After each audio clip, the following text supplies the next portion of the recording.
Ánimo, señor secretario. ¿Cómo están? Buenos días. Buenos días a todas y a todos. Hoy nos acompañan el señor gobernador constitucional del Estado de Puebla, el licenciado Sergio Salomón Céspedes Peregrino, y como todos los miércoles pues tendremos la habitual sección de quién es quién en las mentiras a cargo de Elizabeth García Vilchis. Señor gobernador.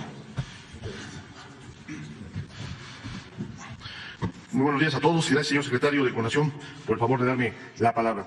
Es un gusto enorme para mí estar en este espacio que tiene un gran simbolismo y que sin duda marcará una época en la historia moderna de México. La mañanera será recordada siempre como el máximo ejercicio de apertura y transparencia que ha sostenido un gobierno con las y los mexicanos en su historia. Quisiera enviar de manera pública, desde esta importante tribuna, un caluroso saludo al señor presidente, un abrazo fraterno a nombre del Estado de Puebla y decirle, señor presidente Andrés Manuel López Obrador, sepa usted que en Puebla estamos siempre pendientes de su salud, así como de las directrices que usted marca para la transformación y el prospero de nuestro país. Le deseamos pronta recuperación. Sabemos que tenemos presidente para mucho rato todavía, porque ya muchos quisiéramos tener su energía, pero sobre todo su convicción y congruencia. Un gran ejemplo, señor presidente, y desde aquí le deseamos mucha salud. Y bueno, comentar que en Puebla siempre estamos muy atentos a darle seguimiento a la agenda nacional, que hoy para nosotros será un día muy importante para estar con el presidente, y esperemos que el 5 de mayo, con la presencia del señor presidente, primeramente Dios, podamos darle seguimiento a una agenda estatal, nacional, donde esperemos dar pronto noticias muy importantes para nuestro Estado y que generen mejores condiciones. Esperamos la visita de todos y cada uno de ustedes en nuestro querido Estado, un Estado histórico, en donde el 5 de mayo estaremos dando cuenta una vez más de la conmemoración de la batalla de nuestra 4 veces heroica Puebla de Zaragoza, y también esperarlos a todos ustedes en la feria que empezará el día jueves. Así es que de antemano muchísimas gracias, los saludamos desde Puebla a todos y les decimos que Puebla los espera con los brazos abiertos. Muchas gracias. Gracias. Señor secretario, con su permiso. Buenos días a todas, a todos. Hoy es 26 de abril del 2022. Esta es la sección ¿Quiénes quieren las mentiras de la semana? Primero, desearle al presidente de la República, Andrés Manuel López Obrador, una pronta recuperación. Lo queremos de regreso muy pronto. Es indispensable este diálogo circular y por supuesto que no es lo mismo sin él. Bienvenido, gobernador de Puebla, mi paisano. Y vamos a empezar. La primera, miente el Universal en primera plana sobre falso que Reforma se eliminen plazas de confianza. El 24 de abril el periódico El Universal publicó a 8 columnas una nota titulada En riesgo, 1.917 plazas por cierre de dependencias, en la cual asegura que con la reforma enviada al Congreso por parte del presidente Andrés Manuel López Obrador en las instancias que serán fusionadas por parte de esta reforma, en estas trabajan 3.439 personas, pero solo 1.522 son de base, mientras 1.917 quedarán en vilo. Eso es lo que dice el periódico El Universal. Esto porque estas 1.917 personas tienen plazas de confianza. Esto que publican a 8 columnas es falso. La reforma enviada por el Ejecutivo Federal el 18 de abril propone eliminar o fusionar 18 instancias de la administración pública, así como fondos del gobierno federal con el fin de evitar duplicidad de funciones, burocracia desmedida y gasto en el enorme aparato del Estado, que muchas veces, hay que decirlo, es inoperante. El diario Universal señala, como ya dijimos, que se eliminarán 1.917 plazas de confianza de los 3.439 empleos de las 18 dependencias. Esto no es verdad. La reforma contempla integrar a estos trabajadores, que son 1.917, con plazas de confianza a las dependencias públicas, así como a las otras 1.522 que actualmente cuentan con plazas de base. Es decir, Nadie perderá su empleo a pesar de que publiquen mentiras a 8 columnas, como el diario El Universal. Este tipo de notas intenta generar inquietud y enojo entre los trabajadores. Pero queremos decir, esta reducción en la obesa burocracia de la Administración Pública Federal se traducirá en un ahorro nada más y nada menos que de 2.400 millones de pesos que serán empleados en programas sociales y obras de interés público. Y bueno, hasta aquí la primera mentira, pero tenemos algo que es falso, pero que da mucha risa.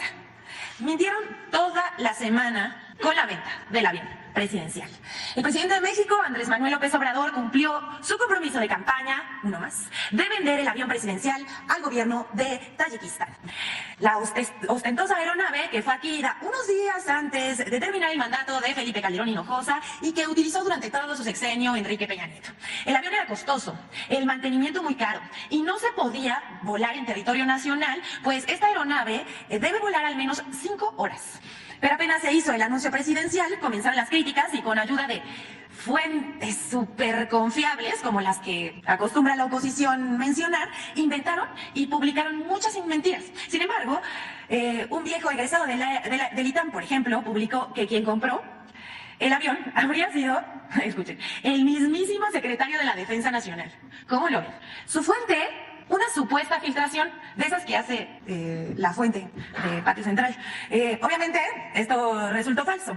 El diario Reforma, por su parte, publicó una nota digno de humor involuntario. Autoridades de Estados Unidos sospechan que Tayikistán, país al que México vendió el avión presidencial, podría servir de puente para hacer llegar a Rusia distintos productos, entre ellos componentes aeroespaciales que fueron prohibidos en Moscú. Sin embargo, la embajada rusa en México lo tomó con humor. Y bueno, es que este tipo de notas y trascendidos no puede tomarse de otra manera. Y publicó su respuesta a través de Twitter. Miren, esto es una joya. Dice, realmente no entendemos cómo la compra del avión presidencial está relacionada con el hecho de que ahora los productos prohibidos llegarán a Rusia. Gracias a Reforma, ahora podemos suponer que componentes volarán a Rusia. Aquí vemos en la pantalla el tweet que publicó la embajada rusa. Y bueno, los componentes prohibidos en Rusia, esperemos que no, y que eso también sea mentira, son taquitos, esquites, tequila, el delicioso aguacate y estas otras cosas de interés nacional. Esperamos que en Rusia sí coman taquitos y esquites.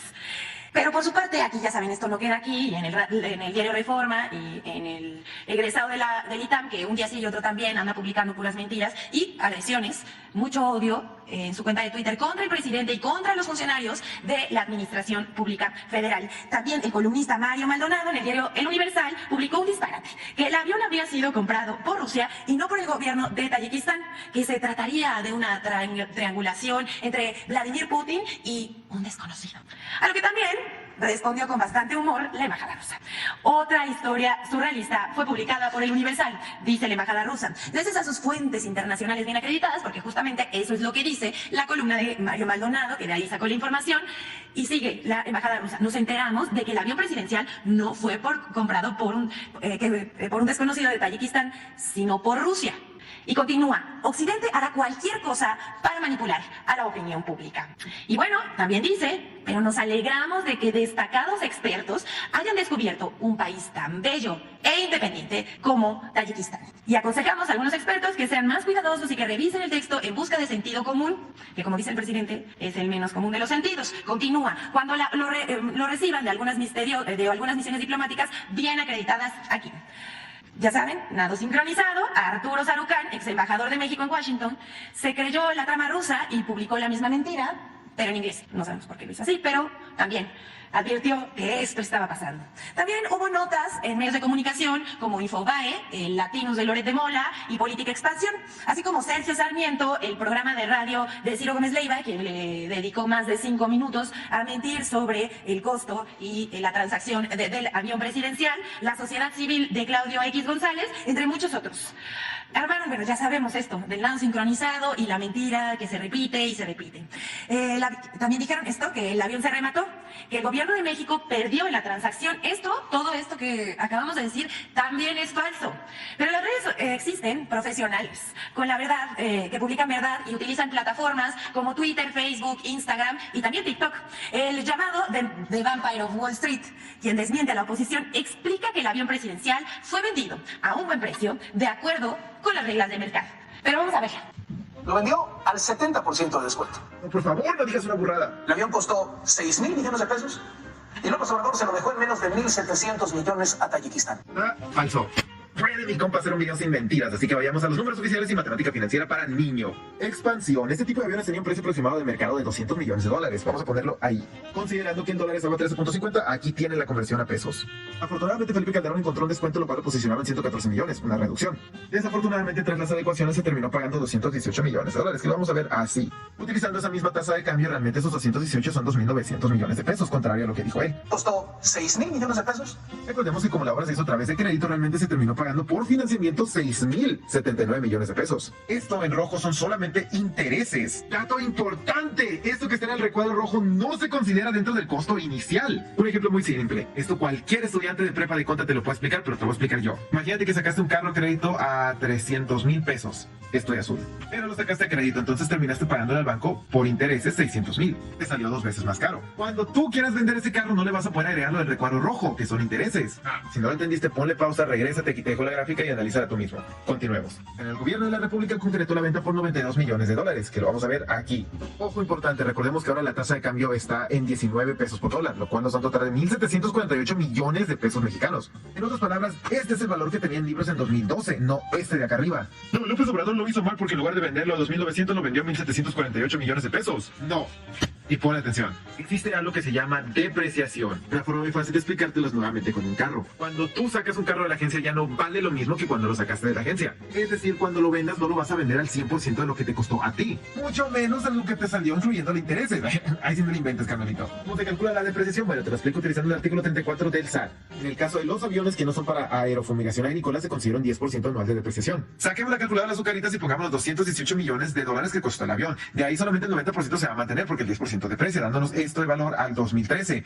Continuamos con la ecuación. 2014, 15, 16, 17, 18, 19, 20, 21, 22 y 23. Bueno, gracias al usuario de TikTok de Vampire of Wall Street que nos desmintió a la oposición. Quisiéramos recalcar una cosa de suma importancia. Esto, ¿me pasan por favor las fotos? Esto es el dispendio en recursos públicos del antiguo régimen. No solo es escandaloso, es grosero y es una ofensa para el gobierno, para el pueblo de México.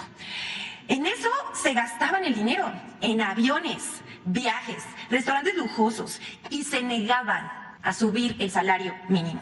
Los programas sociales eran condicionados a cambio del voto y se acrecentó la monstruosa desigualdad que aún acarreamos en el país. Así es la doble moral de los conservadores. Vamos con más mentiras, vamos a presentar el video en colaboración con Infodemia para señalar las mentiras sobre la venta del avión presidencial que compró Felipe Calderón Hinojosa.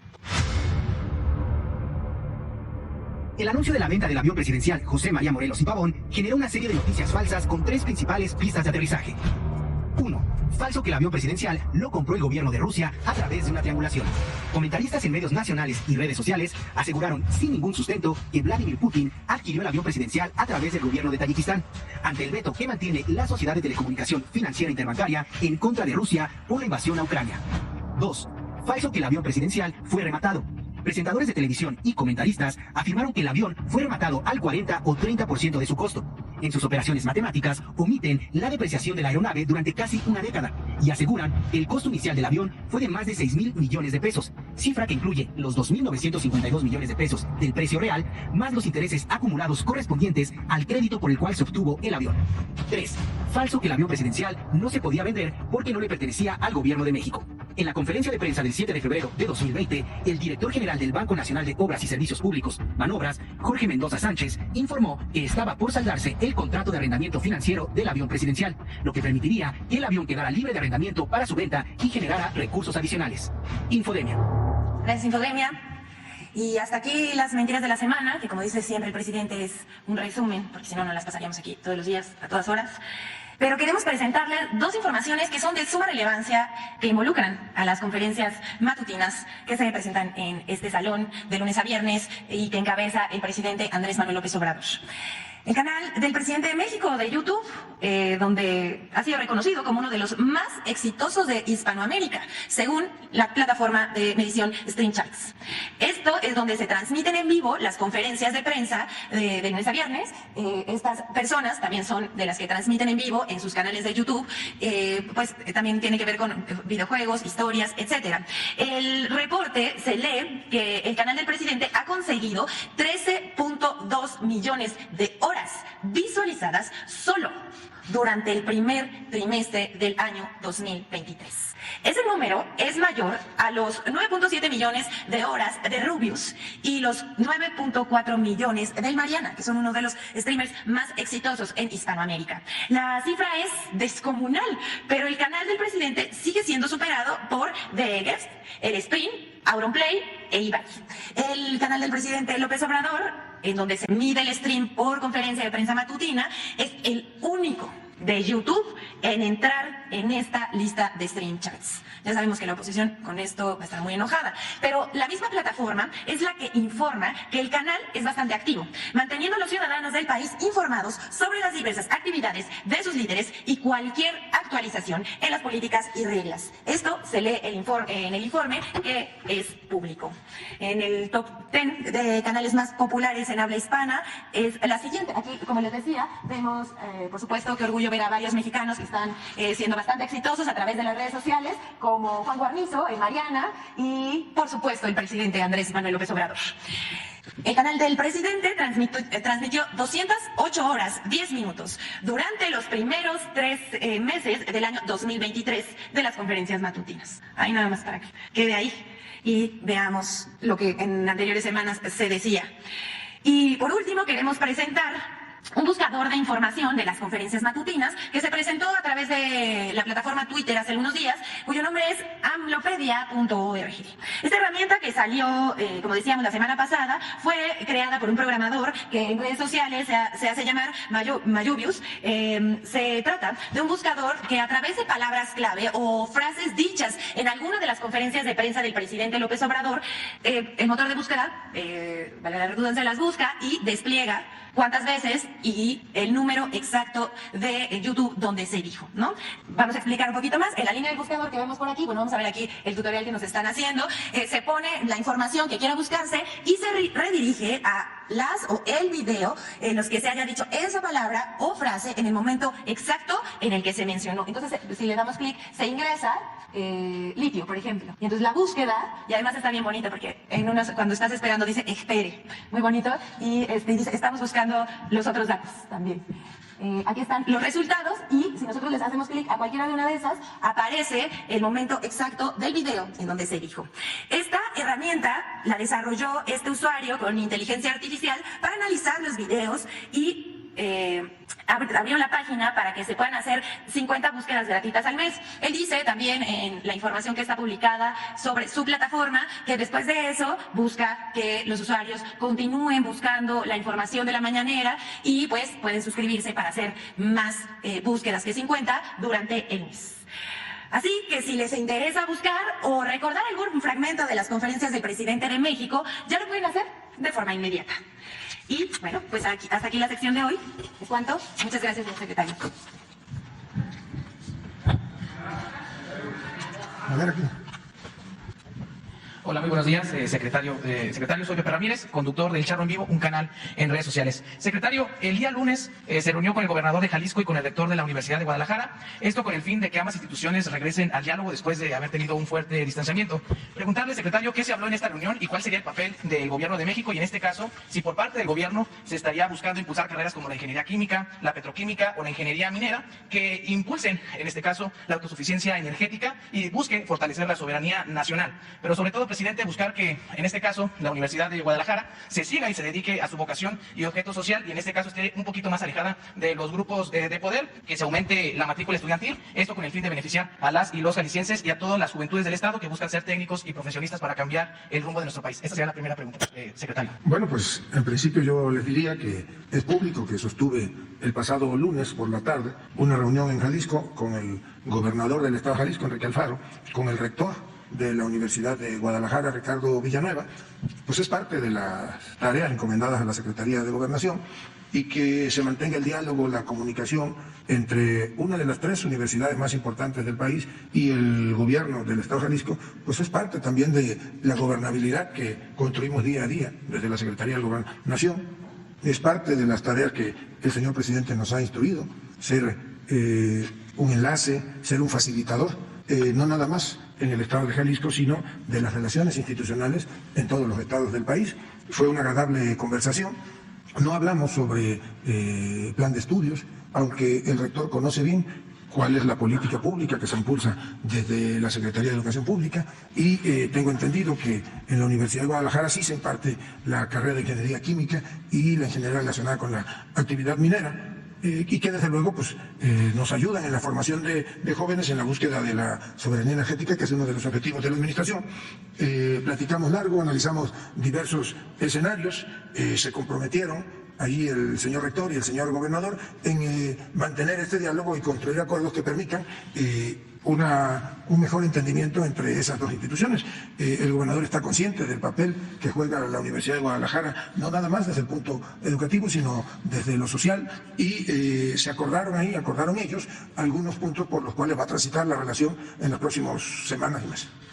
Secretario, la siguiente pregunta es un poquito más larga. Aquí en el gobierno se ha garantizado lo que es el derecho a la manifestación. Sin embargo, secretario, hay autoridades locales que todavía no entienden esta postura por parte del gobierno. Un ejemplo, aunque son muchos, es lo que sucedió también en el estado de Jalisco, en los municipios de Tlaquepaque y Guadalajara. En esos municipios se han presentado algunos actos represivos por el hecho de pensar diferente, que van en contra también de la Constitución. En el municipio de Tlaquepaque, por ejemplo, el 5 de marzo, funcionarios del ayuntamiento amenazaron a simpatizantes, en este caso del partido que fundó el presidente López Obrador, por repartir el famosísimo periódico Regeneración en el jardín principal del municipio. Los funcionarios del ayuntamiento argumentaron que se estaban violentando los reglamentos municipales. Algo parecido sucedió también en Guadalajara, pero ahí en contra de miembros del Partido del Trabajo que tenían un módulo chiquito de afiliaciones en el centro de la ciudad. Los funcionarios municipales también argumentaron esta violación a lo que son los reglamentos municipales, pero ahí se utilizó también la fuerza pública para retirar a las personas que estaban en el módulo. Los videos ya circulan en las redes sociales y también fueron denunciados, por ejemplo, por el diputado federal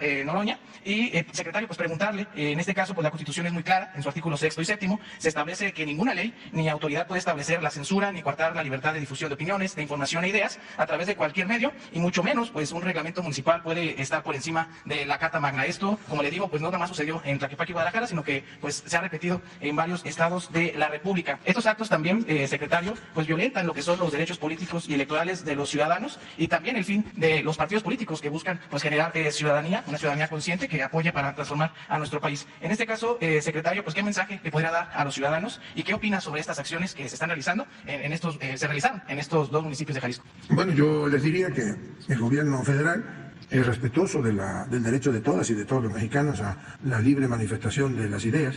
Este gobierno federal no reprime, es respetuoso, observante, respetuoso de los términos de la Constitución política de los Estados Unidos mexicanos, que en términos generales, en los estados, en los 32 estados, en los 31 estados y en la Ciudad de México, se respeta la libre manifestación de las ideas, y que, bueno, pues pueden haber sucedido, no me consta esos hechos que usted narra en Tlaquepaque y en Jalisco, en Guadalajara específicamente, habría que revisar el contexto en el que se dieron y en todo caso, seguramente ya la Comisión Estatal o la Comisión Nacional de Derechos Humanos estarán deslindando las responsabilidades. Miren, ayer precisamente se publicó en la edición vespertina del Diario Oficial de la Federación la reforma que fue aprobada en Cámara de Diputados, en Cámara de Senadores, por la cual se abroga definitivamente una ley que penalizaba la libre manifestación de las ideas. Ya quedó definitivamente aprobada. Recordarán ustedes que hubo un debate a raíz de una iniciativa presentada por una diputada en Cámara de Diputados que pretendía que se penalizara o se elevara la penalidad, y ya finalmente se discutió, se votó en Cámara de Senadores y ayer está ya publicada en el Diario Oficial de la Federación. Muchísimas gracias, secretario. Entonces allá Sara, que levantó la mano ahí atrás. Buenos días. Preguntarle por la reunión por un lado, cómo va el estado de salud del presidente López Obrador, si nos puede dar una actualización y si ya se tiene alguna fecha de cuándo podría regresar o dar algún mensaje. Y preguntarle por la reunión con los gobernadores el día de hoy, si se espera también algún mensaje del presidente y cuáles serían los temas. Bueno, primero comentarles que el presidente de la República continúa recuperándose, ya cada día son menos los síntomas, la sintomatología asociada en estos casos a COVID-19. Lamentablemente no pudo acompañarnos hoy el doctor Alcocer, aunque en la reunión de esta mañana nos envió el último reporte sobre el estado de salud del presidente. Pues todo parece indicar que antes del fin de semana ya estará reanudando sus actividades de manera normal, continúa en aislamiento, pero ya recuperándose de la afección. Ahora bien, la reunión a la que usted se refiere, pues es una reunión que había sido convocada desde finales de la semana pasada, es un ejercicio que se divide en dos bloques. El día de hoy estarán presentes seguramente 20 gobernadores. Posteriormente, en la siguiente semana, hay otra reunión. Se está convocando una reunión con 12 gobernadores. Es una reunión de trabajo. Por cierto, estará el gobernador de Puebla el día de hoy. Originalmente estaba programada con el señor presidente. Nos tocará atenderlos a un servidor, a la secretaria de Seguridad Ciudadana y al subsecretario de Derechos Humanos, Alejandro Encinas. Como les dije, está confirmada la presencia de 20 gobernadores y pues todo va en el marco de la revisión que se hace periódicamente a la Estrategia Nacional de Seguridad. ¿Habrá un mensaje del presidente López Obrador en video en este encuentro? ¿Se prevé? Pues no está previsto, pero pudiera darse. De todas maneras, esta reunión se complementará con otra que sobre el mismo tema, ya será de evaluación, será en aproximadamente 3 semanas. Gracias. Y preguntarle también sobre este encuentro que se iba a llevar a cabo en Quintana Roo con otros presidentes de América Latina y el Caribe para tratar el tema de la inflación. Faltan 10 días para que se dio, pero ayer se informó que se pospuso hasta junio. Preguntarle por qué se pospuso, si digamos hay tiempo para que pudiera el presidente ya estar recuperado y encabezarla. Me informó esta mañana el canciller Marcelo Ebrard que efectivamente se había pospuesto ese encuentro previsto para 5 y 6 de mayo en el estado de Quintana Roo, que se había pospuesto básicamente porque fue imposible conciliar las agendas de los presidentes y que se hará un replanteamiento para más o menos en unos 30 días pueda llevarse a cabo. Es decir, no tendría que ver con la enfermedad del contagio del presidente. No, nada que ver. Nosotros, como lo dije hace un momento, creemos, y así lo sostienen los médicos, que el señor presidente estará nuevamente reanudando sus actividades normales, aunque está muy al pendiente del despacho de los asuntos públicos antes del fin de semana. Preguntarle también, ayer en Ciudad Juárez compareció Francisco Garduño, el titular del Instituto Nacional de Migración, por el tema del incendio. Se pidió por parte de la Fiscalía, entiendo, que se separara del cargo. Sin embargo, esto fue rechazado por el juez. Preguntarle, pues más allá de qué resulte al final de este proceso que es jurídico, si es conveniente que él siga en el cargo, dado que tiene que atender justamente este proceso legal en su contra, y si a pesar de que pues ya inició, que ha sido imputado por la Fiscalía, si usted sabe si va a permanecer en el cargo como comisionado del instituto. Bueno, pues que efectivamente ayer se celebró en Ciudad Juárez la audiencia inicial a la cual fue citado el comisionado Francisco Garduño. Entiendo que fue una audiencia que inició a las 9 de la mañana, terminó alrededor de las 4 de la tarde. El fiscal o la Fiscalía, en pleno ejercicio de su derecho y de su obligación legal constitucional, formuló una serie de cargos en contra del comisionado del Instituto Nacional de Migración.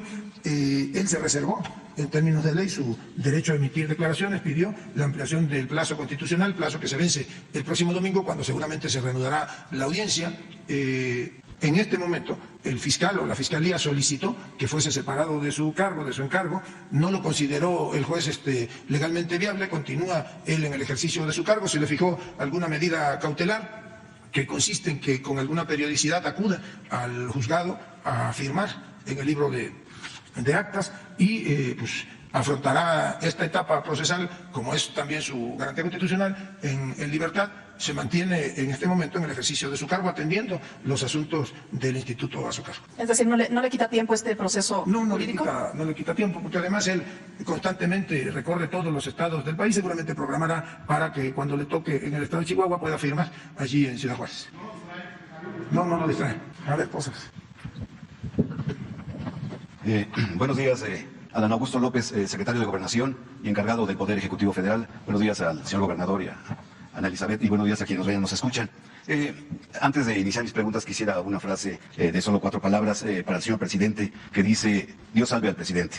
Y bueno, mi primera pregunta es esta, señor secretario. El pasado 11 de abril anunció el presidente Andrés Manuel López Obrador que la Secretaría de Salud analiza el fin de la emergencia sanitaria del COVID-19 en nuestro país. Con los recientes acontecimientos para el señor presidente y a 5 días del 1 de mayo, le informo que hubo una reunión plenaria en el Congreso del Trabajo que agrupa 50 federaciones, confederaciones y sindicatos nacionales. Todos ellos resolvieron no llevar a cabo la concentración de trabajadores en el Zócalo el próximo 1 de mayo, para salvaguardar la salud de los trabajadores y evitar posibles contagios. Mi pregunta es, señor secretario, ¿el señor presidente de México podría recibir a las dirigencias sindicales aquí en Palacio Nacional, entre ellos a Carlos Aceves del Olmo de la CTM, a Joel Ayala Almeida de la FETSE, a Víctor Flores Morales del Sindicato Ferrocarrilero, a Martín Esparza del ESME, entre otros dirigentes de trabajadores? Bueno, yo primero quisiera hacer una puntualización. Pues en efecto soy el secretario de Gobernación del Gobierno Federal, pero no soy el encargado, como usted sostiene, de despacho del Poder Ejecutivo Federal. Cumplo con una instrucción del señor presidente con estar aquí estas mañanas, pero el presidente está al frente de la política pública del país, conduce, aún en su aislamiento temporal, conduce. El gobierno federal se mantiene en constante comunicación con todos los que integramos el gobierno federal y está al frente del país como es su obligación constitucional. Y relativo a lo que usted menciona del 1 de mayo, pues ayer ya el subsecretario López-Gatell, en la presentación que se hizo del Pulso de la Salud, se informó a los mexicanos de el estado que guarda la pandemia de COVID-19, que ha venido ostensiblemente a la baja. Esto no quiere decir que ya se haya terminado con la pandemia. Informó el subsecretario ayer y el doctor Alcocer que se prevé que sea una especie ya de cotidianidad, que persista como se dan las gripes, como se da la influencia por estacionalidad, y esperamos que pronto pues ya pueda terminarse con la emergencia sanitaria. Respecto a lo que usted comenta de la reunión que hubo del Congreso del Trabajo, tengo conocimiento que se celebró, si mal no recuerdo, el día de ayer por la mañana, que tomaron ellos la decisión de no participar o no marchar el día 1 de mayo como era tradicional, y seguramente, y eso lo está coordinando la secretaria del Trabajo, Luisa María Alcalde de Luján, el señor presidente se encontrará con los dirigentes sindicales. De hecho, lo hace con alguna cotidianidad. Últimamente a mí me tocó acompañarlo en alguna reunión que sostuvo con el senador Carlos Aceves del Olmo, en alguna otra con Joel Ayala de la FETSE.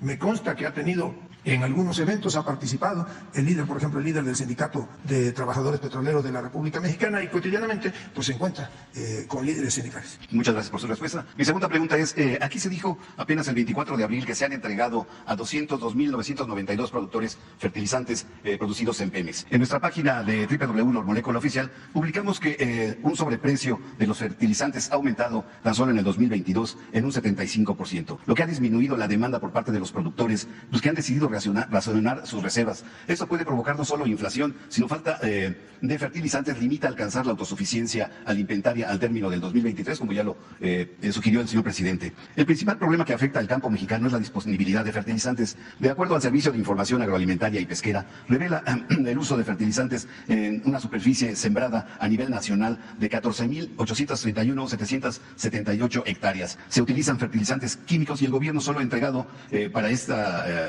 producción 321.333 hectáreas, solo ha dado fertilizante. Actualmente, señor secretario, nuestro país utiliza alrededor de 4.5 millones de toneladas de fertilizante químico y aproximadamente el 60% se importa de países como Rusia, que está en guerra, Noruega, China, Estados Unidos, Bélgica y Corea del Sur e India, entre otros. En el caso de la urea y el amoníaco, pues como principales fertilizantes, existe una falta de producción a nivel nacional. Pemex cuenta con 7 plantas con capacidad de producción de 3 millones de toneladas, sin embargo solamente están operando 2. Hay una mala condición en las plantas y hay una falta de infraestructura. Señor secretario, en el puerto de Topolobampo, en Sinaloa, el Grupo Gas y Petroquímica de Occidente apuesta por una planta que producirá 770.000 toneladas anuales de amoníaco con una inversión de 1.230 millones de dólares. Aunque se estableció físicamente ya la planta, y se delimitó la superficie en donde se va a encontrar, no ha iniciado la construcción debido a ciertos conflictos jurídicos y diversos temas ambientales y socioculturales localmente. La pregunta, señor secretario, es, ¿podría usted convocar a este ejercicio de comunicación circular al señor director de Petróleos Mexicanos, Octavio Romero, para que nos dé un reporte de la construcción de las plantas fertilizantes en el país y el avance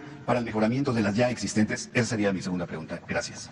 Bueno, yo le diría que deben de recordar los mexicanos que la historia de los fertilizantes mexicanos es una triste historia que no debe de volverse a vivir en este país. Fue saqueada la empresa de fertilizantes mexicanas, fue desbaratada en el ánimo de venderla en pedazos. Fertilizantes Mexicanos llegó a ser una empresa de producción de fertilizantes líder a nivel mundial, tenía fábricas, yo recuerdo, Fertica, que era fertilizante de Centroamérica, tenía fábricas en Nicaragua, en Costa Rica, creo que en Guatemala y hasta en Colombia, y era el principal productor de fertilizantes en el continente americano, y por mucho.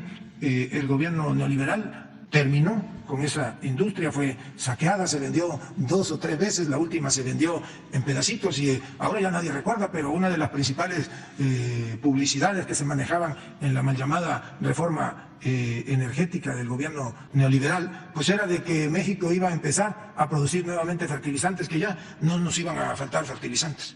Afortunadamente, pues este es ya el gobierno de la transformación y el señor presidente ha puesto especial interés en que se detone un proyecto, una política pública de entrega de fertilizantes de manera gratuita a millones de productores. No son exactas sus cifras cuando habla de que son nada más 14.831 hectáreas las que están siendo beneficiadas y 202.992 productores que están siendo beneficiadas en el programa de fertilizantes para el bienestar. Yo hoy le digo que nada más en el estado de Chiapas son 87.000 productores, casi 300.000 hectáreas las que están siendo beneficiadas con la entrega de fertilizantes de manera directa. Se les entrega dos tipos de fertilizantes, uno es un compuesto a base de urea y otro es un compuesto que le denominan DPA, que entiendo que lleva un componente de amoníaco. Son fertilizantes ya que se producen en México, en las plantas que Petróleos Mexicanos ha venido, siguiendo la instrucción del señor presidente, rehabilitando y está poniendo en funcionamiento. Desde luego que aún hay importación de fertilizantes de algunos países, de lo que usted menciona, pero el programa de fertilizantes para el bienestar está cubierta. La cuota para este año, me consta, estuvimos en Tuxtla Gutiérrez, en Sinacantán hace como 15 días y fue una entrega puntual de fertilizantes y ya están llegando en Yucatán a partir del pasado fin de semana, el viernes, si mal no recuerdo. Ya se avanzó en la entrega de fertilizantes en Michoacán, donde por cierto estuvo presente con los funcionarios del gobierno federal el gobernador Alfredo Ramírez Bedoya. En el estado de Guerrero también ya se inició con la entrega de fertilizantes y en otros estados, en Sinaloa, ya también hay entrega de fertilizantes, y el objetivo del gobierno federal, la instrucción del presidente, es que a través de la Secretaría de Agricultura y Desarrollo Rural se pueda ir homogeneizando en todos los estados la atención directa a los productos. Gracias. Pues ahí una dama. Buenos días, secretario Shaila Rosagel, corresponsal de Grupo Gili, el Imparcial de Sonora, la Crónica Mexicana y Frontera de Tijuana. Preguntarle en un primer lugar, ayer se fue a pausa lo de la ley minera, las reformas a la ley minera en el Senado. Preguntarle si usted estima que esta ley va a ser aprobada en este periodo de sesiones. Y en un segundo lugar, si tienen previsto tener algún diálogo con el sector minero antes de que se vote en el Senado. Bueno, yo creo que no se fue a pausa, forma parte del proceso legislativo. Tengo entendido que la comisión respectiva en el Senado de la República, que creo la encabeza la senadora Giovanna Bañuelos de la Torre, está trabajando de manera permanente. Circularon entre los miembros de la comisión la minuta. Entiendo que algunos senadores o senadores han venido manifestándose o manifestando cuál es su postura respecto de esa minuta que llegó de Cámara de Diputados, que no nada más implica a la ley de minas, implica también a la ley de aguas nacionales, a la ley de medio ambiente.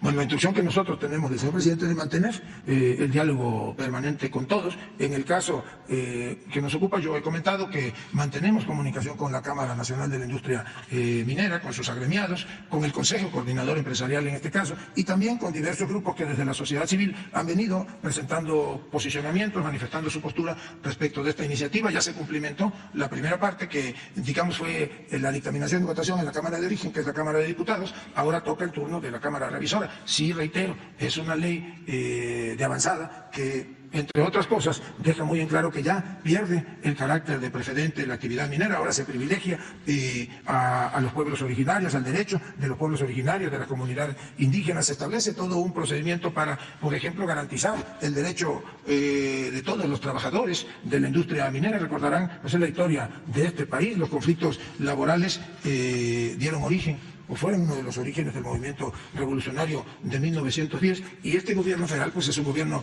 que antepone la protección a garantizar el derecho de los trabajadores. Se regula ya con esta iniciativa la actividad de la industria minera, se reduce el número de la duración de las concesiones, respetando desde luego las concesiones ya existentes hasta antes de la reforma. Se garantiza o se privilegia el derecho humano al agua por sobre cualquier actividad industrial, no nada más la industria minera. Se establecen unos parámetros que seguramente vendrán después en la ley reglamentaria ya afinados para proteger el medio ambiente, para que no haya sobreexplotación del recurso hídrico y sobre todo garantizar el derecho de nuestras comunidades indígenas, de los pueblos originarios, a ser respetados en su entorno. Esto es como ya pierde el carácter de preferente de la actividad minera, pues ya no va a venir esa etapa de abusos, de impunidad a la que se acostumbraron algunos empresarios voraces del sector minero. Ahora hay una ley que garantiza el respeto total al Estado de Derecho y sobre todo de nuestras comunidades indígenas, de nuestros pueblos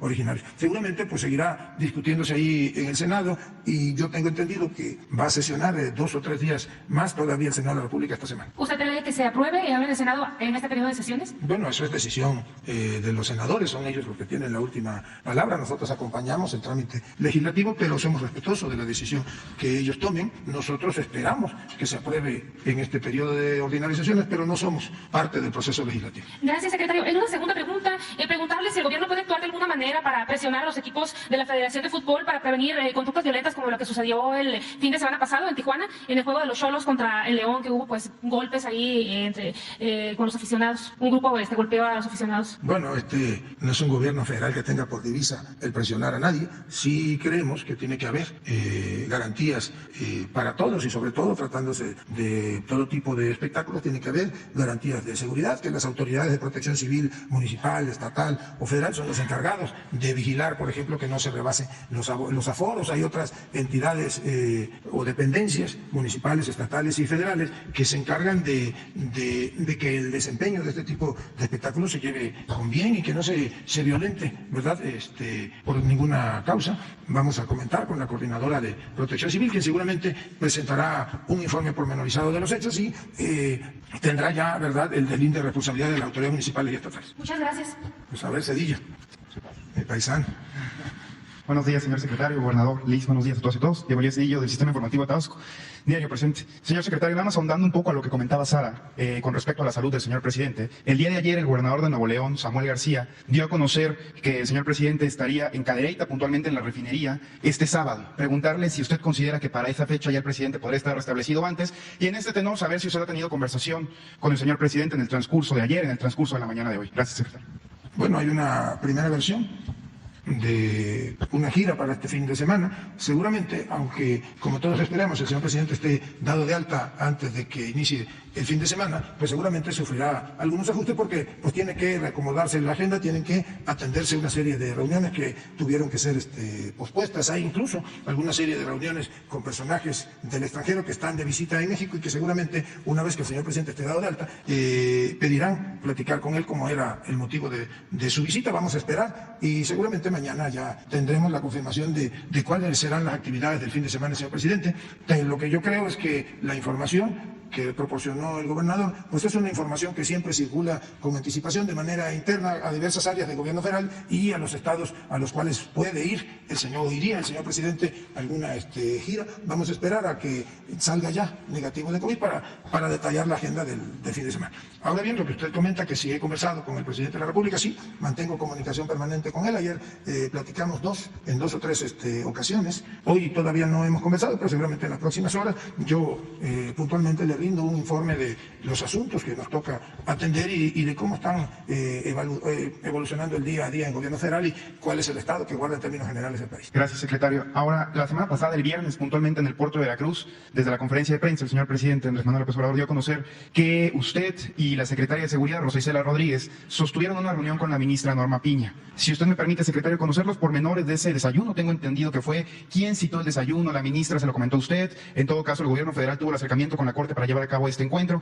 Y también, señor secretario, conocer su opinión como jurista, como abogado, al respecto del fallo de la Suprema Corte de Justicia sobre eliminar, más bien dicho, bajar la reforma de la Guardia Nacional. Se ha hablado mucho de que el mando militar no tiene figura porque, al fin y al cabo, estas cuestiones recaen en el presidente de la República y, bueno, muchos argumentos que recaen en demagogia en este momento. Pero, señor secretario, conocer los pormenores de esta reunión, si me lo permite, y también su opinión al respecto del fallo de la Suprema Corte. Gracias. Bueno, yo le hago una precisión. El señor presidente no dijo que yo hubiese estado en esa reunión. Comentó que la secretaria Rosa Isela y un servidor habíamos mantenido comunicación con la presidenta de la Corte, que ella había tenido un encuentro con la presidenta de la Corte y que yo había mantenido comunicación con varios ministros.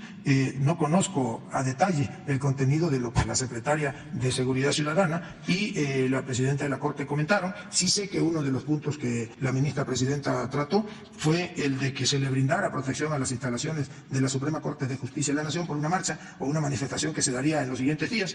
Informé aquí el lunes de manera puntual que posteriormente la ministra presidenta había dirigido un oficio a la secretaria de Seguridad Ciudadana, que se le dio la atención institucional que corresponde en estos casos. Yo platiqué de manera telefónica con algunos ministros. Ellos tenían la inquietud de que los efectos de la resolución emitida por la Corte no entraran de inmediato, sino había diversos planteamientos en cuanto a la temporalidad. El señor presidente ha sido muy claro y esa fue su instrucción, y nosotros desde luego que la atendemos puntualmente, en que nosotros no íbamos a, como se hizo en el pasado, a llegar a ningún acuerdo ni a prestarnos a ningún lenguaje. Lo cierto es que es lamentable la decisión que 8 ministros de la Corte tomaron respecto al actuar de la Guardia Nacional y a la adscripción de esta a la Secretaría de Defensa Nacional. Yo he dicho, y no tengo por qué desdecirme de ello, que actuaron como constitucionalistas de ocasión, que realmente no antepusieron el interés general. Todavía es risible el hecho de que uno de los ministros que con mayor ahínco se opuso a que la Guardia Nacional estuviera bajo el control operativo y administrativo de la Secretaría de la Defensa Nacional, pues después de que dijo una cosa, terminó diciendo que adoraba al ejército mexicano. Eso es una posición que no compartimos y que, como ya hemos dicho, está en contra del interés superior del pueblo de México, en contra de que se garantice la seguridad de los mexicanos. Gracias.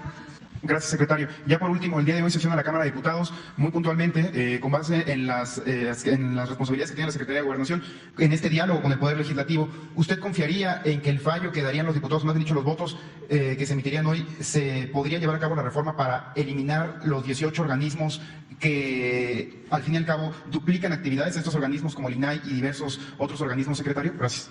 Bueno, primero una puntualización. Dentro de esa reforma administrativa que usted comenta no está contemplada la desaparición del INAI, más bien esta reforma es un reordenamiento de diversas áreas de la administración pública federal. Se fusionan algunas, desaparecen alguna otra, se readscriben funciones de una u otra dependencia. Esa reforma ya no habla de 18 dependencias. Esta madrugada pues acaba de ser aprobada una reforma a la ley del servicio ferroviario que venía precisamente en ese paquete, así que ya serían 17 entidades. La Cámara de Diputados inició sesiones desde ayer hacia el filo del mediodía, y tengo entendido hasta antes de entrar a esta conferencia que aún seguía la sesión, estaban por iniciar, si no es que ya iniciaron, la discusión respecto a la reforma de la ley del Consejo Nacional de Ciencia y Tecnología, que fue en la madrugada discutida y aprobada en comisiones y que ahora pasa al Pleno, y entiendo que en el orden del día quedarían pendientes todavía 2 iniciativas más o 2 dictámenes más a discusión. Uno que es respecto a la readscripción de funciones de la Secretaría de la Función Pública, que ahora va a tener bajo su cargo, de acuerdo a la propuesta presentada, ¿verdad?, el control o la organización de los órganos internos de control de todo el gobierno federal. Y en el transcurso de la tarde, noche y de la madrugada, pues se fueron aprobando varias leyes que ya deben de iniciar seguramente hoy o mañana su discusión en Cámara de Senadores y que se votarán antes de que termine el periodo ordinario. Está la ley del Sistema de Salud para el Bienestar, por ejemplo, en el cual pues se trata de la desaparición del Instituto de Salud para el Bienestar, una reorganización de las funciones de la Secretaría de Salud del Gobierno Federal, para que la parte operativa y la atención médica se consolide en el sistema INS Bienestar, para que ahí haya, ahora sí, finalmente, y ese fue un compromiso del señor presidente, la gratuidad, la universalidad de la atención médica para todos los mexicanos sin ningún distingo, sea habitantes mexicanos, habitantes en áreas urbanas o en área rural. Se acuerda ya finalmente la desaparición del Seguro Popular, aunque había desaparecido, pues todavía se mantenía ahí reservas presupuestales, eso ya desaparece, se readscriben las funciones del INSABI hacia una área de la Secretaría de Salud Federal, quien en un término de 90 días debe de emitir el procedimiento bajo el cual, por ejemplo, se mantendrá la compra de medicinas o de equipamiento para hospitales, y funcionará desde la Secretaría de Salud, ahora ya muy coordinada con el sistema de salud del INS Bienestar, y otras series de leyes que se han venido aprobando. Pues vamos a esperar a que cierre la sesión y seguramente ya ahí tomarán los legisladores la determinación de mantener la sesión de diversas comisiones abierta para que pudiera terminar de elaborar ese dictamen, que es muy complejo porque involucra prácticamente todas las comisiones de la Cámara de Diputados. Buenos días, secretario de Gobernación. Manuel Pedrero para los reporteros MX. Secretario, el día de ayer en el Senado, el embajador de Guatemala en México, Marco Tulio Chica Sosa, se anunció en entrevista que había solicitado al gobierno federal la reparación de los daños después de la tragedia migrante en Ciudad Juárez, en Chihuahua, en esta situación del INM. Preguntarle si el gobierno federal ha recibido o ya tiene la notificación de esta solicitud por parte del gobierno de Guatemala, y si es así, ¿cómo se va a proceder? En una primera pregunta. Bueno, no hay una solicitud formal como tal de parte del gobierno de Guatemala, pero pues la instrucción del señor presidente desde de que tuvimos conocimiento de los hechos, pues se dio primero en atender a las víctimas, de prestarle el auxilio a los familiares y de quienes lamentablemente fallecieron, también darles toda la atención que se requiera desde el punto de vista de salud a los enfermos. Han venido ya recuperándose, permanecen, si mal no recuerdo, 9 en hospitalización, 8 acá en la Ciudad de México, 1 en el Hospital del Estado en Ciudad Juárez, y paralelamente se abrió pues muchas dependencias del gobierno federal, intervenimos para la atención de manera directa. En el caso específico de la Secretaría de Gobernación, la instrucción que tenemos y que hemos venido ya haciendo a través de la Subsecretaría de Derechos Humanos y de la Comisión de Atención a Víctimas de la CEAP es precisamente entablar comunicación con las familias, con los deudos en el caso de los que fallecieron y con los heridos o con sus familiares cercanos, y garantizarles en todo caso la reparación de los daños. No hemos tenido alguna petición formal de parte del gobierno de Guatemala o del embajador Chico Sosa, pero se está dando permanente atención a ellos. Correcto. En una segunda pregunta, secretario, preguntar acerca de esta decisión del legislativo con la transferencia de INSABI a IMSS Bienestar. Hubo mucha polémica por parte de grupos parlamentarios de oposición en señalar por qué se hacía esto, pero preguntarle a usted, como titular de la Secretaría de Gobernación, ¿cuál es la postura del gobierno federal ante esta anexión? Si es una transferencia, si se elimina, si se fortalece, ¿cuál es el fin o cuál es la visión del gobierno ante este asunto de INSABI e IMSS Bienestar? Bueno, lo más importante es que se garantiza a todos los mexicanos la universalidad, la gratuidad de la atención médica. Yo comentaba que en todos los niveles, en zonas rurales, en zonas urbanas, se fortalece, porque en eso hay que reconocer que el Instituto Mexicano del Seguro Social se había venido fortaleciendo a lo largo de los años. Se fortalece la atención de manera directa, inicia convenido con los estados, incluso la transferencia de activos como pueden ser hospitales, laboratorios, hacia el Instituto Mexicano del Seguro Social, en este caso al sistema InBienestar, para que todos los mexicanos tengan, como le he dicho aquí, acceso a salud de manera gratuita. Se elimina, de acuerdo a la iniciativa, el pago de cuotas. Posiblemente usted no lo sepa, pero se acostumbraba a pagar cuotas de recuperación por la atención. Yo no digo que haya sido demasiado onerosas, pero no se daba la gratuidad realmente en la atención a los mexicanos. Por muy modesto que fuese, pues tenían que pagar una cuota de recuperación con cargo al Seguro Popular o destinadas al Seguro Popular. Eso ya desaparece de manera definitiva. Ayer el director general del Instituto Mexicano del Seguro Social, Zoe Robledo, presentó un reporte del avance que tiene ya el sistema de abasto, que es el mejor sistema de abasto de medicamentos y de insumos médicos que hay en el país. Se le está fortaleciendo todavía más al Instituto Mexicano del Seguro Social. Ayer él presentó como en Quintana Roo, si mal no recuerdo, se arrendaron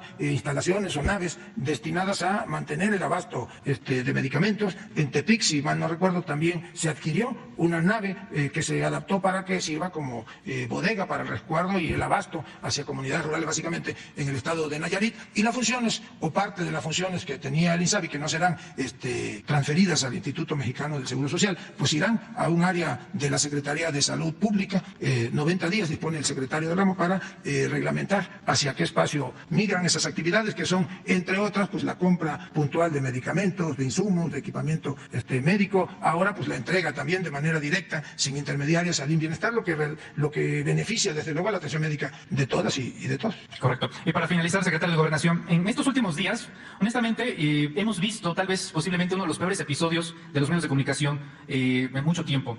Honestamente vergonzoso y aborrecible con las especulaciones, las inferencias que se han hecho a través de diferentes medios de comunicación, principalmente los corporativos. Muchos de ellos vinculados, desgraciadamente, a negocios de iniciativa privada ajenos al periodismo y a la comunicación, como las farmacéuticas, como las cárceles. Y en estas últimas 72 horas, sí me gustaría saber cuál ha sido o cómo calificaría su experiencia en esta interlocución con los medios, a pesar, nada más ayer, que 3 personas del círculo íntimo y de la máxima confianza del presidente López Obrador han asegurado que se encuentra bien y que se encuentra estable. El secretario Alcocer, su esposa Beatriz Gutiérrez en Villahermosa, el día de ayer, y desde luego usted. ¿Cómo calificaría usted estas últimas 72 horas, ahora en esta interlocución de conferencias matutinas, con el tratamiento que los medios de comunicación hacen en torno a la salud del presidente López Obrador? Gracias. Bueno, hemos sostenido aquí en este espacio que es lamentable, por decirlo de manera elegante, el actuar de los medios de comunicación, o de algunos de los medios de comunicación, desde luego, pues están ligados a intereses políticos y económicos que han visto cómo se pierden los privilegios de los que abusaron Durante décadas eso ya se terminó, es una nueva relación con los medios de comunicación y es una política pública de comunicación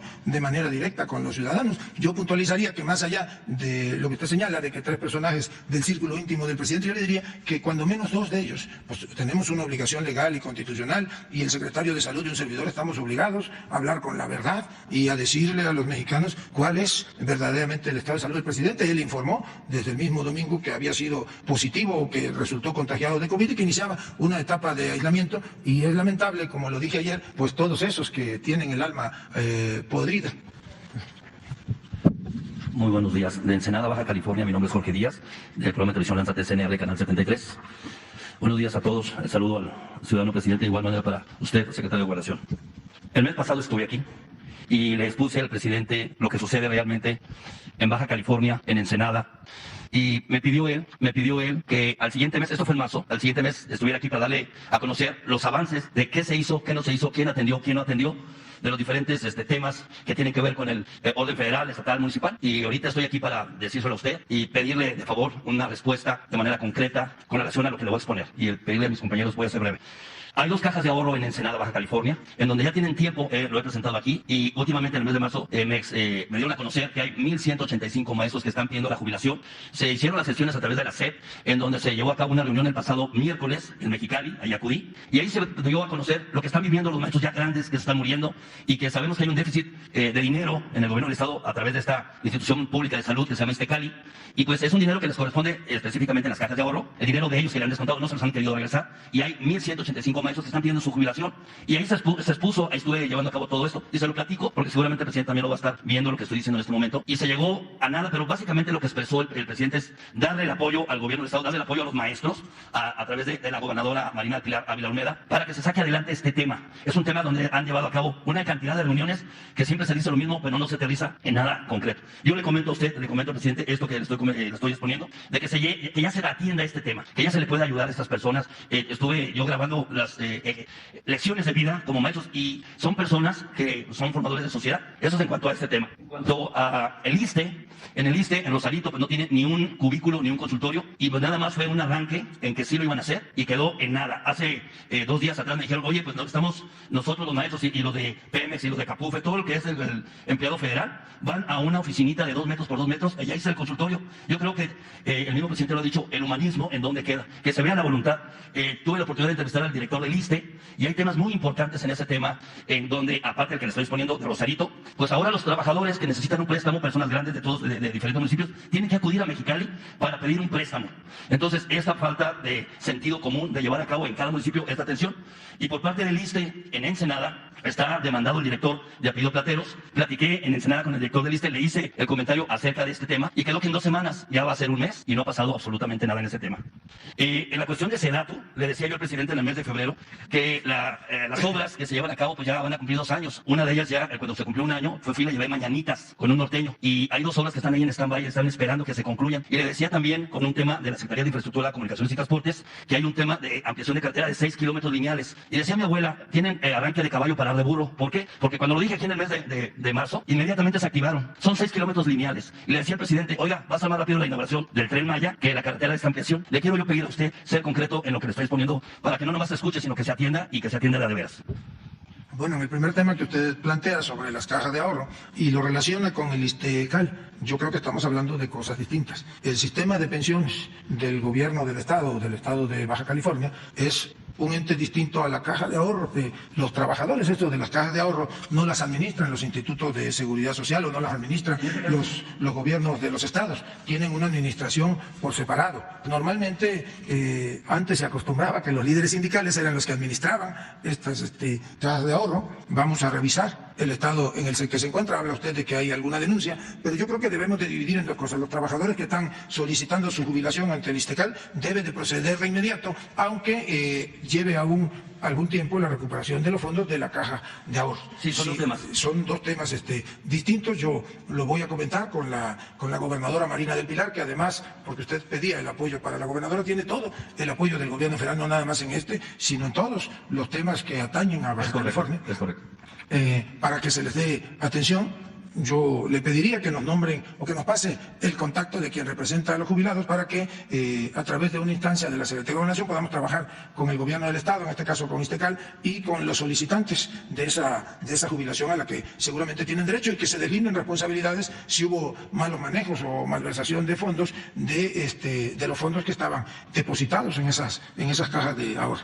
Ahora bien, atendemos su petición del ISSSTE, lo vamos a comentar con el doctor Pedro Centeno. Usted dice, no, pues el ISSSTE de Rosarito, pero me dice que no existe porque es un cuartito de 2x2. Tengo entendido que en el presupuesto de egresos de la Federación debía de iniciar este año la construcción de una unidad médica del ISSSTE. Afortunadamente ahora, en lo que se construye, porque tengan la seguridad todos esos beneficiarios del ISSSTE, que el IMSS Bienestar, como va a suceder en todos los rincones del país, va a prestar el servicio médico de manera gratuita para todos, para todas y todos los mexicanos.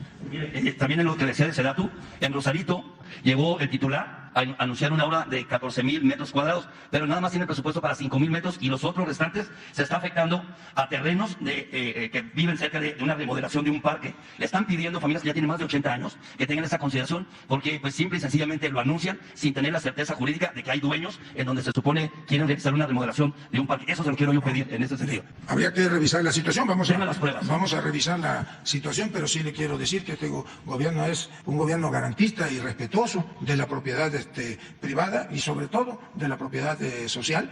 Vamos con las áreas jurídicas de la SEDATU, si nos proporciona su reporte lo atendemos con mucho gusto, como también estamos atendiendo a través de la Secretaría de Infraestructura, Comunicaciones y Transporte, muy coordinado con el gobierno federal, el mantenimiento de las carreteras federales, apoyos extraordinarios para carreteras estatales. Hay afortunadamente también un programa de regularización de autos de procedencia extranjera, y si mal no recuerdo, Baja California es el estado con mayor participación, mayor recuperación, y esos fondos se destinan de manera directa a obras de pavimentación y de mantenimiento de infraestructura vial. Seguramente en el próximo informe de seguridad la secretaria Rosa Isela detallará cuánto ha recibido Baja California y a qué municipios han sido destinados. Todavía ayer mismo comentábamos con el secretario de Infraestructura, Jorge Nuño, de un socavón que se dio allá en Baja California, en Tijuana, y estamos atendiéndolo de manera emergente para poder afrontarlo. Ya iniciaron los trabajos, es una inversión de poco más de 100 millones de pesos de la rehabilitación total. Se solicitó ya una declaratoria de emergencia para que pueda haber disponibilidad inmediata de fondos y se restablezca la vialidad. En el tema de lo de Istecal, y la misma gobernadora platiqué con ella, es que la Secretaría de Hacienda pues, le eche la mano, como lo dijo el propio presidente. Mire, la Procuraduría Agraria en Baja California deja mucho que desear. Ha habido despojos de ejidatarios que han sido toda su vida ahí, están las muestras, están los documentos, y por factor tiempo no se lo digo puntualmente uno por uno, pero quiero pedirle esa atención a la Procuraduría Agraria. Y ahorita que usted menciona lo de los autos de procedencia extranjera, se ha estado llevando a cabo en temas en el Ayuntamiento de Ensenada los trabajos, pero con una pésima calidad de los materiales. Yo le quiero pedir que haya una auditoría, una supervisión, porque en el ramo 33 también hay obras en donde la misma sociedad, y el formato de este programa es ser el vínculo y solucionar la problemática de los ciudadanos. Así lo ha comentado el propio presidente, es de que hacen una calle y lo dejan a medio y lo dejan botado, pero sí ponen muy bonito la cartulina o la lona informativa, y después se tiran a perder y ya no regresan. Le quiero pedir esa auditoría, esa supervisión. Y ya me voy rápido. En el IMSS en Ensenada estuvo aquí el SUE, no hay medicamentos, no hay medicamentos, y pues sí me cargo mucho. En Ensenada, Baja California. ¿En dónde? En el IMSS de Ensenada, Baja California. Y fíjese que hay un tema, sé que al presidente le gusta el béisbol, como también ha hablado de los deportes, y en Ensenada tenemos un equipo de béisbol que se llama Marineros de Ensenada. Ha ganado varios campeonatos, pero no tienen un lugar donde jueguen dignamente el béisbol, y no nomás para ellos, sino para la sociedad. Y originalmente le habían asignado un recurso, el ayuntamiento, por 1,500,000 pesos, se tomaron la foto, después se fueron y ya no regresaron. Y ya incluso cancelaron ese dinero para esa construcción, un mejoramiento. Ya dejé el proyecto, ya se lo dejé con Jesús ayer, y le quiero yo comentar ese tema que también el presidente nos invitaron, ¿no? Que nos puede apoyar en ese solicitud de proyecto de la construcción de un estadio. Y mire, ahorita que están las campañas políticas, ya concluyo con esto, hay un candidato que me llamó la atención, porque sigo lo del proceso del Estado de México y de Coahuila. Es un candidato por el partido político Morena, se llama Jacobo Rodríguez.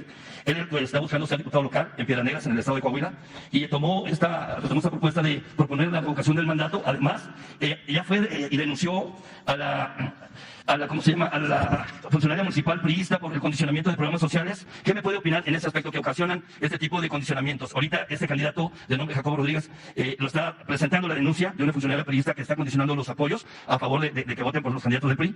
Y también algo que es muy importante y que han dejado a un lado es el tema de que se dé esta atención con el lenguaje de señas mexicanas, esta atención de atenderlo. ¿Qué me puede comentar al respecto? Bueno, primero le diría que es inexacta la información que usted tiene respecto a la calidad de las obras de pavimentación en el municipio de Ensenada. y es inexacta porque, con toda franqueza se lo digo, conmigo estuvo la semana pasada el señor presidente municipal de Ensenada y vino a comentarme dos cosas. Primero, a decirme que ya había recibido oficialmente la comunicación de parte de las instancias de gobierno estatal y que a partir del 1 de mayo le serían radicados los recursos correspondientes a o derivados del programa de regularización de vehículos de procedencia extranjera y que tendrían que ser destinados a obras de pavimentación, y él tiene pensado, porque así me lo manifestó y me corrió la invitación por escrito, a que el día 9 de mayo la gobernadora Marina del Pilar, la secretaria de Seguridad y Protección Ciudadana del gobierno federal, Rosa Isela Rodríguez, que es la encargada de este programa, y un servidor, lo acompañemos a dar el banderazo de inicio de las obras de pavimentación ahí en el municipio de Ensenada. Incluso me detalló de qué tipo de materiales tenía pensado utilizar para optimizar recursos y para que pudiesen verse beneficiados el mayor número de realidades. Platicaré con el director general del Instituto Mexicano del Seguro Social respecto a lo que usted manifiesta del desabasto o posible desabasto de medicamentos en el IMSS de Baja California o de Ensenada, aunque en las cifras que presentó ayer aquí ya el director general del Seguro Social, del Instituto Mexicano del Seguro Social, consta que en el caso del estado de Baja California el 96% del abasto de medicamentos y de insumos está ya debidamente cumplimentado. Quiero precisar con esto último con referente a las obras de pavimentación. Me estoy refiriendo a la pésima calidad por parte de las empresas que venden el asfalto. A eso me refiero, no de que no se esté empleando el dinero, sino que se está pidiendo, incluso en un boletín lo expresó, que iba a exigir que se tuviera la garantía, vaya, en ese sentido, referente a las obras. No quiere decir que no se estén haciendo, se están haciendo, pero ahora que llovió, pues en una pequeña lluvia, pues se llevó el material. Y otro tema importante que preocupa en el Sausal es las salineras y el movimiento de contenedores. Están afectando ya la vida en esa delegación del Sausal. De antemano le agradezco la atención. Nada que agradecer. Bueno, después usted. Buenos días, señor secretario. Buenos días, gobernador de Puebla. Buenos días, Liz. Eduardo Esquivel Ancona, SDP Noticias. Mi primera pregunta es, señor secretario, cuando se tomó la decisión de extinguir la financiera rural, el presidente se le preguntó quién iba a sustituir a los créditos al sector primario, a los agricultores, a los pequeños, y en una parte dijo que los iban a sustituir la financiera del bienestar. El lunes pasado vino la directora de la financiera del bienestar y mostró los créditos que se están dando, bastantes créditos, pero no vi que estuviera un producto o créditos para el campo, para sustituir aquí a la financiera rural. ¿Conoce usted si se está trabajando para dar estos créditos, ponerlos otra vez? Pues el sector primario necesita créditos para producir más, y pues ahora solo queda el FIRA, ¿no? Pero el FIRA no es suficiente. Entonces, ¿usted sabe si se está trabajando en esto para dar estos créditos o cómo se le va a hacer? Bueno, como el señor presidente informó aquí, será la atención al sector primario, en los créditos al sector primario, se dará básicamente por la financiera del bienestar. Desde luego que habrá complementación a través del FIRA, que más bien opera como una banca de financiamiento o de refinanciamiento. Se mantiene y se incrementará la atención con créditos para el sector primario. Ahora, desde la Secretaría de Bienestar, desde luego que en el informe que presentó la encargada o la directora de la financiera del bienestar, pues no se presentaron esos datos porque esos datos corresponden al último mes. Ahora que se dé ya, tengo entendido o no tengo entendido, esta madrugada ya fue aprobada en Cámara de Diputados, pasa a Cámara de Senadores, y si es aprobada allí ya se ordenará, el presidente seguramente mandará a publicar en el diario oficial y entrará en vigor ya la desaparición o liquidación de la financiera. Entonces hay tareas específicas, algunas incluso serán administradas todo lo que corresponde a la justicia laboral, a garantizar el derecho de los trabajadores a sus prestaciones, a sus liquidaciones, si es el caso, o su transferencia a otras dependencias, correrá al cargo del Instituto para devolver al pueblo lo robado, y hay áreas o hay tareas específicas que van a ser atendidas en lo que se disuelve totalmente la financiera. Áreas de banca de desarrollo de Banobras, del mismo FIRA, de financiera de bienestar, se encargarán de cerrar y de la recuperación de la cartera, pero está garantizada la atención al sector primario con créditos a través fundamentalmente de la financiera del bienestar. En una segunda pregunta, ahora con la extinción, bueno, está en la Cámara de Senadores, del INAPAN. El INAPAN tiene varios convenios con los autobuses para que nos den descuento, con otros organismos privados, y además pues la tarjeta dice Instituto Nacional del INAPAN. Se nos van a cambiar las tarjetas porque pues ya como va a desaparecer el INAPAN, pues ya no, esas tarjetas van a servir. ¿Y qué se va a hacer con los convenios? Porque pues, el convenio es con un instituto que ya no va a estar. Entonces, ¿cómo se va a hacer ese cambio? ¿Cómo piensan hacer? Y si no, tendremos problemas las gentes de la tercera edad con estos descuentos, señor? No, ¿cómo cree usted que van a tener problemas la gente de la tercera edad si tienen todo el respeto y todo el apoyo del gobierno federal? Poco antes, algún gobierno federal, algún presidente de la República, por ejemplo, había hecho o se había planteado no nada más hacerla posible, sino que de manera constitucional fuese ya una obligación el garantizar una pensión para los adultos mayores de este país. En el caso de lo que usted comenta del INAPAM, todavía no está en Cámara de Senadores, está en las comisiones, en la Cámara de Diputados, pero desde luego que quedan debidamente protegidos, tutelados todos los derechos, como las prestaciones de los trabajadores, todos los derechos, y tienen plena vigencia los convenios. Es probable que, dependiendo de lo que aprueben los legisladores, tenga que cambiarse la tarjeta para que esos apoyos, bueno, pues puedan cobrarse básicamente vía los bancos de bienestar, pero no se le desposea a nadie de ningún derecho, y todos los convenios con prestadores de servicio tienen plena vigencia. Muchas gracias. Pues allá una dama, ya después acá. Buenos días, secretario Adriana Estela Flores de Inme Noticias. Preguntarle, ¿qué le ha comentado el presidente en estos días que usted ha tenido contacto con él acerca de cómo se encuentra él, cómo está la situación del país, cuáles son los temas más urgentes a atender en estos momentos? Si nos pudiera ampliar un poquito acerca de cómo usted lo ha visto en estos contactos que ha tenido usted con el presidente, secretario. Bueno, pues como ya lo hemos dicho, el presidente se encuentra bien. Ayer lo informó el secretario de Salud y está recuperándose con los cuidados propios de un contagio de este tipo, como el de COVID, con cuidados médicos y con aislamiento. Yo he platicado puntualmente, pues le rindo un informe de la situación que guarda el país. Por las mañanas, pues le actualizo, por ejemplo, respecto de lo que se tomó, se presentó en las reuniones de seguridad, y así a lo largo del día pues estoy informándole del estado que guarda la administración pública, y él pues nos va dando indicaciones de lo que debemos de hacer en cada caso, cómo debemos de atender cada caso. ¿Le ha dado algún tema muy puntual o en especial que tenga que atender usted, temas de seguridad, por lo que ha ocurrido recientemente, digamos, en estados como Zacatecas, en Guanajuato, el tema de la caravana migrante, algún tema que le preocupe en especial al presidente, que le haya encomendado? El presidente está ocupado de los asuntos públicos del país, y si me lo permite usted, pues yo guardaría la secrecía respecto de los temas que el presidente de la República le encarga al secretario de Gobernación para su atención. Gracias, secretario. Y por último, preguntarle acerca de la cuestión migratoria. Mañana se cumple un mes de este incendio en la estación de Ciudad Juárez, Chihuahua, y en aquel momento, secretario, hubo diferencias en respecto a la responsabilidad de los asuntos migratorios aquí en México. Usted señalaba en una entrevista que hubo un acuerdo intersecretarial para que hubiera una coordinación entre Gobernación y la Cancillería respecto a quién le tocaba este tema migratorio. Sin embargo, el canciller Marcelo Ebrard especificaba o respondía que a pesar de que se hubiera dado este acuerdo interno para que una comisión se encargara de este tema, pues la ley establecía, la ley orgánica de la administración establecía que es a la Secretaría de Gobernación a quien le corresponde esta responsabilidad. Yo le quiero preguntar, secretario, pues quién, al día de hoy, a cargo de quién está el tema, a cargo de quién está, qué dependencia tiene la responsabilidad de los asuntos migratorios hoy en México, secretario. Bueno, yo le diría que, y lo aclaro porque hubo allí un malentendido, hubo una falta de información.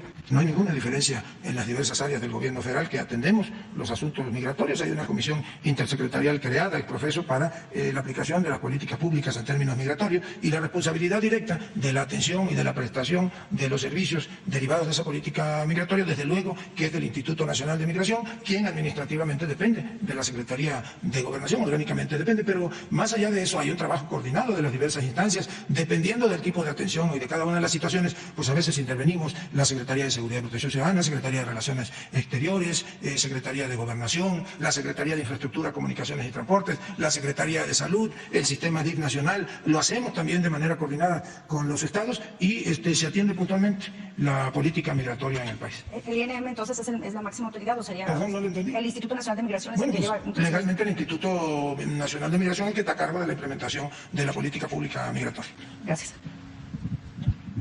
Muchas gracias por la oportunidad, señor secretario. Soy Silvestre Manuel Temolchin, de Periódico Liberal Metropolitano, de la Asociación Nacional de Locutores de México y de Oro Sólido. Señor secretario, en enero dio instrucciones el presidente de la República a Luisa María Alcalde, secretaria del Trabajo, para resolver el conflicto de los sindicatos de NAFIN y Bancomext. Sin embargo, el director general de ambas instituciones, Luis Antonio Ramírez Pineda, no se ha presentado a estas mesas de conciliación. ¿Por qué el desacato de atender esta instrucción del presidente de la República? ¿Qué le han reportado acerca de este tema? Los sindicatos continúan sufriendo hostigamiento por parte del director, y en Bancomext ya comienzan a darse despidos injustificados. Así como represalias a los trabajadores, nuevamente se solicita inmediata intervención. ¿Qué puede decir, señor secretario? Bueno, vamos a atender de inmediato lo que usted nos estaba planteando. Me voy a comunicar con la secretaria del Trabajo, Luisa María Alcalde, y vamos a comisionar a Miguel Ángel Chico, que se encarga de estos asuntos en la Secretaría de Gobernación, para que trabaje de manera coordinada con la secretaria del Trabajo y se puedan dar inicio a estas mesas de conciliación. Parte de la obligación, una de las obligaciones de los que somos funcionarios públicos, pues es atender también estos asuntos, y en el caso de los asuntos laborales, pues estar presentes en una etapa de la justicia laboral, que son las etapas conciliatorias. Sí. Amigo señor secretario de Gobernación, Adán Augusto López Hernández, deseamos la pronta recuperación de nuestro presidente Andrés Manuel López Obrador. Por lo importante de su política de la cuarta transformación de nuestro presidente, de mantener la paz en el país a toda costa, a pesar de todos los adversarios y todas las opiniones en contra, como en su momento lo fueron los gobiernos de Mahatma Gandhi y también de Nelson Mandela.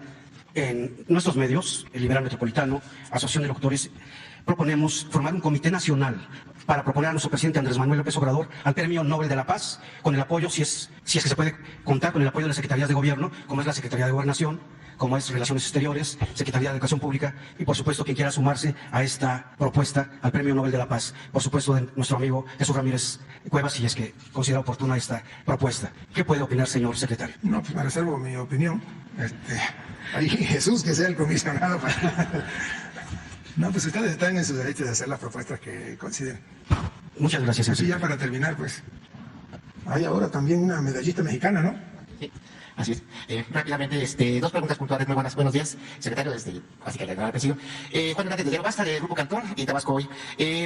La primera, el día de, Diario Basta le ha dado un seguimiento puntual al llamado escándalo de corrupción inmobiliaria, mejor conocido como cártel inmobiliario, que se dio, que se dio origen en la alcaldía Benito Juárez y que ha involucrado a, pues en este caso, a exdelegados, alcaldes y ahora, pues incluso hasta diputados federales. Conocer su opinión referente a este modelo de defraudación inmobiliaria, en donde, pues incluso ya hay visos de que se empieza a trasladar a otros estados de la República. Bueno, me reservo los estados porque todavía está esto en proceso de investigación, pero sí conocer su punto de vista sobre, aunque es un tema entre comillas local, digo entre comillas porque ya se está trasladando, sí ha sido una situación en la que se ha estado dando cuenta, uno, de influyentismo, dos, de colusión, en este caso del registro público de la propiedad de jueces o incluso hasta de magistrados, en esta trama que ha afectado, pues incluso, vamos a ir al caso de Veracruz, en donde se está construyendo una torre que ha violado todos los lineamientos y que incluso el presidente pues dijo que se iba a tomar cartas en el asunto. En el caso de Benito Juárez, se hacen edificaciones, se impacta de manera ambiental, se pone en riesgo en este caso a las familias que de buena fe compraron y que ahora pues están viendo que su patrimonio pues peligra, no solamente a nivel jurídico, sino también a nivel estructural, porque se construyeron pisos de más en zonas que ahorita pues está habiendo incluso pequeños sismos, pero se está dando esa situación. ¿Conoce su punto de vista sobre esto? Bueno, yo le diría que era la divisa del antiguo régimen. Todos sabemos cómo se traficaba con contratos, cómo se traficaba con permisos, no había respeto a la mínima legislación, mínima reglamentación. Eso ya terminó porque el presidente desde el primer día de la administración comprometió un combate frontal a la corrupción y ahora no se dan ese tipo de irregularidades. No me extraña que empiecen a surgir en los estados esta serie de denuncias y de irregularidades. Ahora bien, pues aquí no hay impunidad para nadie y seguramente quienes cometieron ilícitos serán castigados por las autoridades. Estas personas que están siendo señaladas, no los voy a nombrar porque al final es una situación jurídica, hoy dicen que son perseguidos políticos. ¿Usted qué piensa cuando se escudan en lo que es su filiación política para no asumir esta responsabilidad de lo que se le está señalando? Bueno, no voy a opinar yo sobre el asunto político, pero sí le diría que no haya impunidad para nadie y quien es responsable que pague por sus hechos. Y finalmente, ¿qué temas van a tratar con el gobernador? Ya te voy a mencionar, pero sí nada más para que puntualizar. Y nuevamente, finalmente, ¿se puede decir que entonces el viernes o el sábado podríamos ver a un presidente Andrés Manuel López Obrador, me voy a robar las palabras, bien y requete bien? No, pues el presidente está muy bien, está en recuperación. Cuando le practiquen el análisis y resulte ya negativo al virus de COVID, pues reanudará sus actividades de manera normal. Bueno, y aprovecho para felicitar a Jessica Salazar, Daniela Gaxiola, Julie Verdugo, que ganaron medalla de oro en la Copa de las Naciones de Ciclismo en Milton, en Canadá. Pues muchas felicidades. Muchas gracias a todos. Nos vemos mañana.